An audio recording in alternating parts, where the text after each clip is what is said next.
A gente conversa agora com o cientista político e também diretor do IPESP, o Antônio Lavareda, que vai nos ajudar a compreender ainda mais as movimentações do cenário eleitoral. Antônio, muito bom recebê-lo, viu, aqui na CNN Brasil. Obrigada por ter aceitado o nosso convite.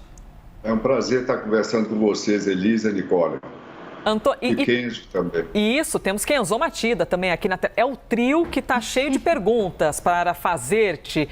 Olha, a gente tem sempre dois lados. Política é um assunto que trabalha com amores e dores de todo mundo, né? Porque você tem aqueles que conseguem conversar numa boa, com um lado mais racional, e tem a galera que não tem jeito, né, Antônio? Ele acaba acessando ali os amores, as paixões, a política.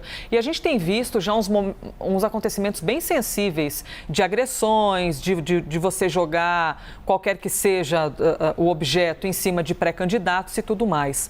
A gente está falando, na sua opinião, de um movimento que é muito natural na política, essa polarização, ou esse é um ano de fato um pouquinho mais sensível?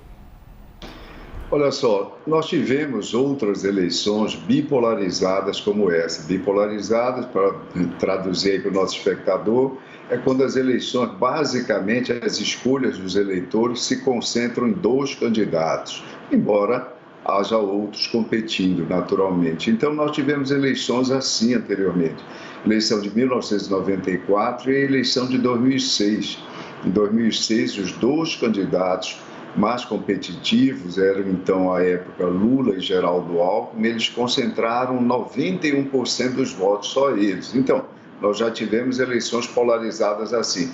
Mas, infelizmente, nessa eleição, nesse ano de 2022, o grau que já se manifesta de radicalização de posturas e, inclusive, tendo aí comportamentos violentos, manifestações violentas, né, ataques a comícios, bombas caseiras com excrementos, etc., sendo atirados sobre os comícios e até agora sobre as manifestações do ex-presidente Lula. Isso discrepa, isso é diferente de tudo que nós tivemos anteriormente, né? E isso se sintoniza com o grau de violência presente na política que, infelizmente, vai se espraiando em todo o mundo.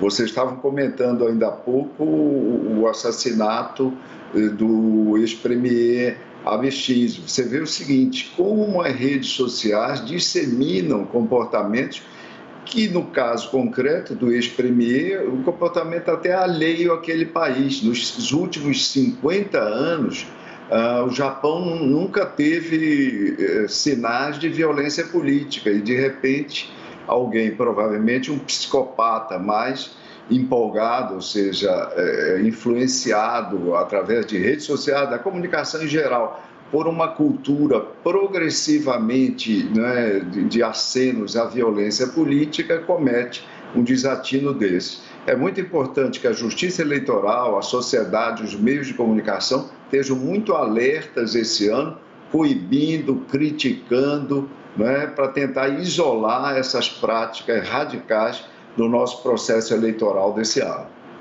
Lavareda, ontem a gente teve um dia bastante movimentado, né, em termos de agenda política e de pré-campanha à presidência da República, tanto o presidente Bolsonaro discursando na Marcha para Jesus aqui em São Paulo, quanto em Minas. A gente teve também o ex-presidente Lula em Diadema e ainda tivemos a agenda de Simone Tebet também na Marcha para Jesus e de Luciano Bivar anunciando aí o seu apoio ao Rodrigo Garcia, ao governo do estado aqui de São Paulo. Mas falando da agenda dos presidenciáveis, qual que é o balanço que o senhor faz deste sábado? Ele foi marcado por eventos já para um público convertido ou, de alguma forma, eles conseguem angariar aquela população que está no meio, né? Nem a esquerda, nem a direita? Olha só, nessa fase de pré-campanha, que aliás a gente chama de pré-campanha tecnicamente, mas a campanha já começou. A campanha já começou desde o início desse ano. Seria inclusive algo a ser cogitado, uma transformação, uma mudança das regras. A regra eleitoral no Brasil, ela se esforça para reduzir ao máximo o período de campanha eleitoral, campanha aberta, mas não consegue. E, no meu entendimento, não é muito racional que a campanha, ou seja, a disseminação das ideias, das propostas dos candidatos, seja algo que deva ficar tão restrito a um período estreito de tempo, como eu disse. Porque, de resto, eu não vejo nada que a sociedade venha a perder se tiver mais tempo de conhecer ideias, propostas, programas ou a argumentação dos candidatos. Mas, como eu dizia de início, nesse momento, esses atos naturalmente atingem diretamente aqueles que já são mais ligados, mais vinculados, ou como se chama hoje, as bolhas dos vários candidatos, etc. À medida que venha campanha na televisão e no rádio, aí nós vamos ter mais oportunidades para que pessoas fora dessas bolhas, fora da esfera já definida de influência, né, do apoio eleitoral desses candidatos, possam ser atingidos. E aí nós vamos ver se virão ocorrer transformações expressivas das intenções de voto manifestadas até então e mensuradas pelas pesquisas. Lavareda, Kenzo falando agora, Lavareda, eu gostaria que você fizesse uma análise para a gente em relação aos últimos acontecimentos, né? A gente viu que essa semana o preço dos combustíveis já começou a baixar na ponta, isso tem acontecido nos últimos dias por conta, depois da sanção do presidente ali em relação a esse teto do ICMS, limitando a 17%, e a gente tem visto nessa semana agora que vai começar, a gente tem a previsão de talvez aprovação ali da PEC dos benefícios. O quanto que essas medidas devem impactar nas próximas pesquisas? Eu queria que você fizesse uma análise para a gente, o quanto que isso é relevante, o quanto que isso pode impactar nas próximas pesquisas, Lavareda. Olha só, Kenzo, a leitura da repercussão dessas ações, dessas medidas, ela não pode nem deve ser unívoca, ou seja, nem tudo vai exatamente na mesma direção e na direção pretendida.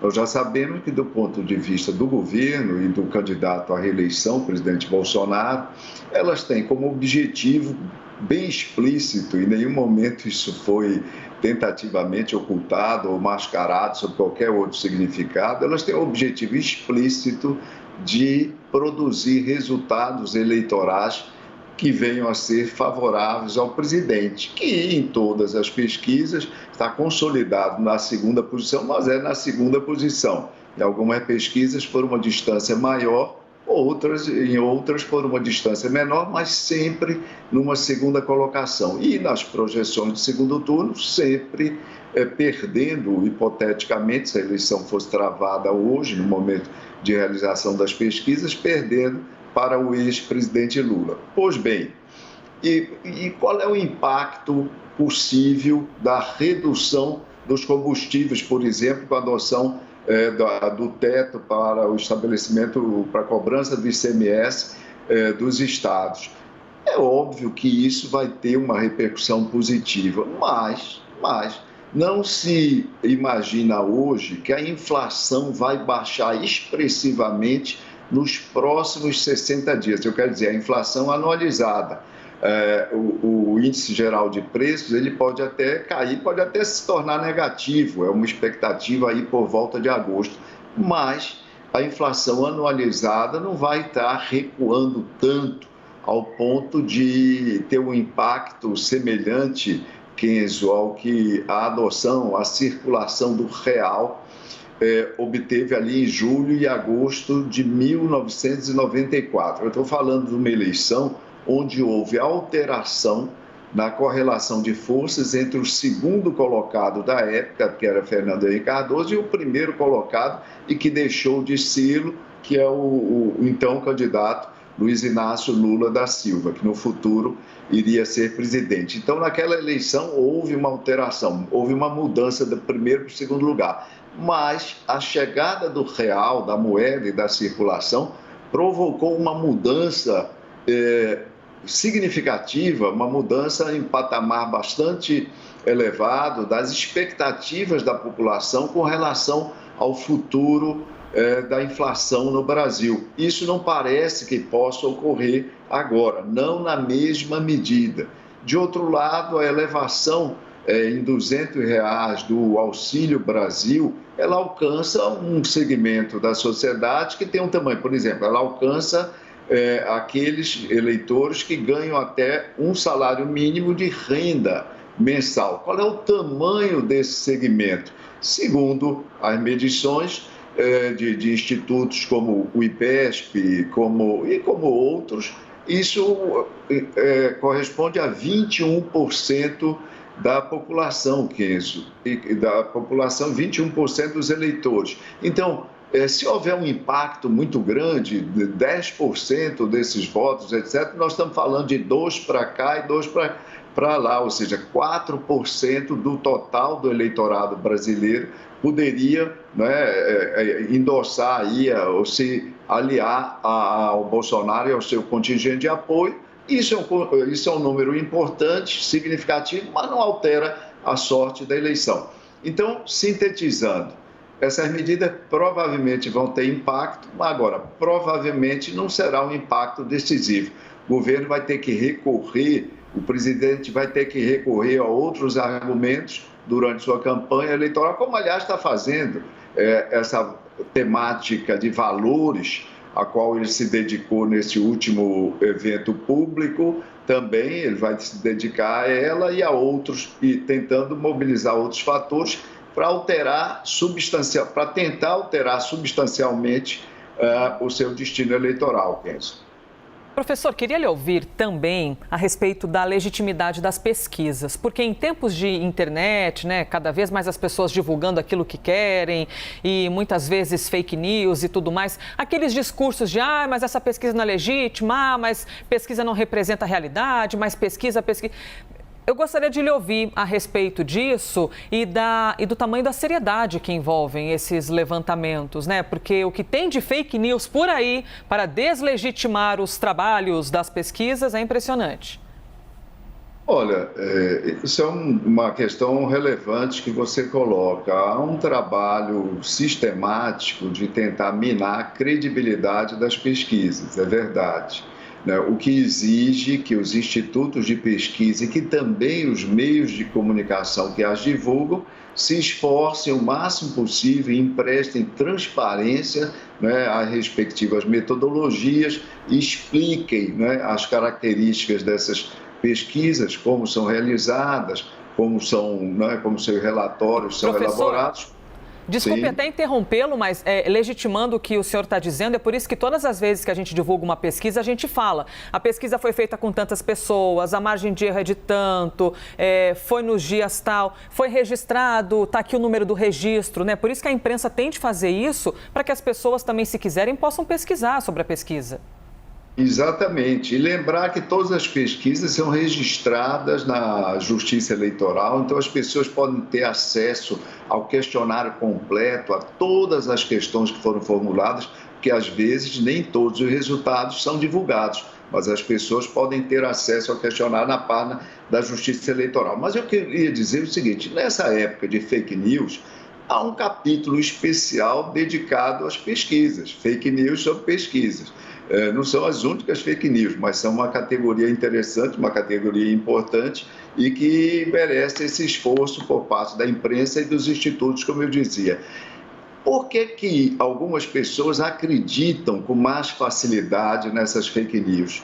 Que pessoas são essas? São exatamente aquelas pessoas que também tendem a acreditar, por exemplo, nas fake news sobre vacinas. Vocês têm noticiado o quanto ainda é baixo, o percentual, não atingiu ainda 60%, de pessoas que não tomaram a terceira dose ainda, o ciclo razoável, o ciclo completo da vacinação no Brasil.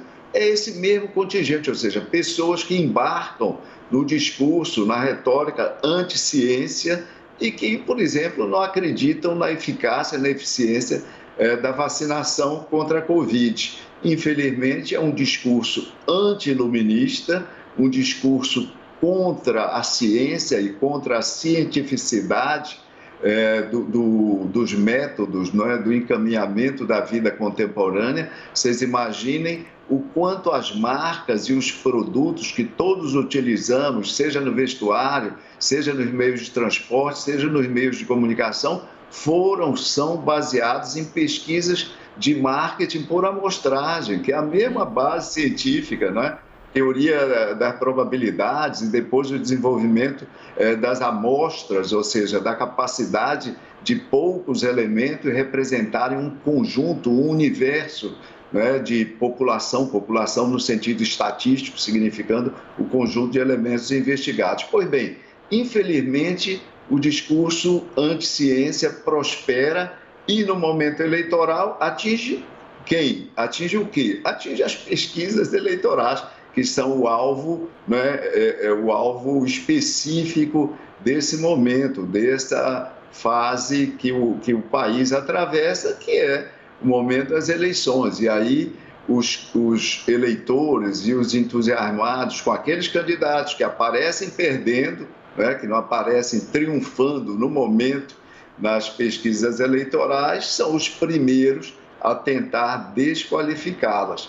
Outro dado importante que os institutos de pesquisa e os meios de comunicação sempre devem chamar a atenção é que as pesquisas são, de fato, fotografias do momento e elas podem e frequentemente, né, seus dados podem e frequentemente serem transformados ao longo do processo e, às vezes, até da véspera para o dia da eleição, função de um conjunto de fatores, voto útil, o chamado voto estratégico, voto aleatório, alienação eleitoral, a abstenção tem um papel importante nisso e, como eu sempre lembro, ela não pode ser captada devidamente pelas pesquisas eleitorais, porque, afinal, o voto é obrigatório no Brasil e poucas pessoas se sentem à vontade para dizer que simplesmente vão se abster.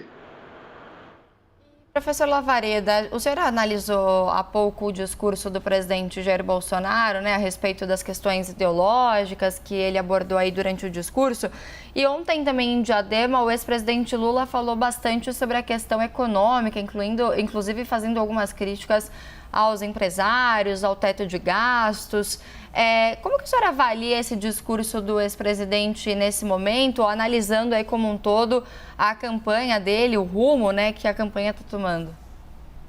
Olha, o ex-presidente Lula fala para a maioria da sociedade, aquela maioria onde inclusive se concentra o grande contingente eleitoral que o apoia. A base eleitoral, como as pesquisas revelam, do ex-presidente, ela é significativa, sobretudo, nos estratos de menor renda, de menor escolaridade, na população trabalhadora. Então, o discurso do presidente em Diadema, que já é um município, já é uma região emblemática, né, com relação ao desenvolvimento da luta sindical, da luta dos trabalhadores lá atrás, desde o período ainda ditatorial, desde o período do regime militar, né? Naquele espaço é um discurso ultra adequado. A economia hoje é o principal calcanhar de Aquiles do governo e do atual presidente, que disputa a reeleição. O ex-presidente está num cenário, né, privilegiado para esse tipo de abordagem e que tem todo esse simbolismo histórico, digamos assim. Então, é um discurso adequado. Assim como numa marcha religiosa, Jair Bolsonaro utiliza as fichas do discurso, né, do posicionamento de valores. Ambos, né, fizeram colocações bastante adequadas aos contextos respectivos. A retórica dos candidatos vai ser sempre mais exitosa quanto mais estiver adaptada e conveniente aos cenários em que elas se desenvolvem. Perfeito. Antônio Lavareda, que é cientista político e também diretor do IPESP, conversando aqui ao vivo com a gente. Muito obrigada, viu, Lavareda, por essa conversa e até uma próxima. Obrigado a vocês, foi um prazer. Obrigada, bom dia.